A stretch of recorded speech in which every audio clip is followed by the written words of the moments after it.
আজ আমি আপনাদের সাথে শেয়ার করতে চলেছি আমার মেয়ে প্রিয়াংশীর whole day school food items. আজ আমি লাঞ্চে ওকে দিয়েছিলাম স্টিম রাইস, এগ কারি, সাথে দিয়েছিলাম স্পিনাচ কারি। প্রিয়াংশীর ব্রেকফাস্ট এবং ইভিনিং স্ন্যাক্স দুটোই বাড়ি থেকে দিতে হয়।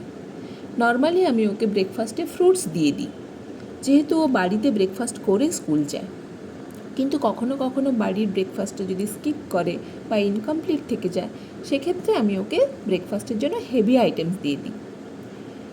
আজ আমি ওকে দিয়েছিলাম ম্যাঙ্গো, সাথে দিয়েছিলাম এগ টোস্ট।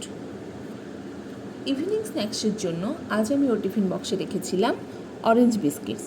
ইভিনিং স্ন্যাক্সটা আমি খুব লাইট দিই আর প্রেফার করি রেডিমেড খাবারটা দিতে। আমার এই ভিডিওটা বানানোর পিছনে সবথেকে বেশি যদি কারোর হাত থেকে থাকে, সেটা হলো আমার দিদি।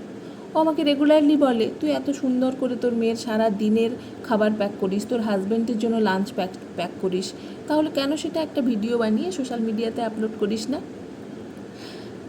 তাহলে অনেক পেরেন্টসের অনেক হেল্প হয়, অনেক ওয়াইফ অনেক সাজেশান পায় তোর থেকে, তুইও অনেকের থেকে অনেক বেটার ওপিনিয়ন পেতে পারিস, সেটা তোর কাজে লাগবে। তাই আমি একটু ছোট্ট করে চেষ্টা করলাম। আশা করি আপনাদের একটু হলেও হেল্প হবে। পাশে থাকবেন। ধন্যবাদ।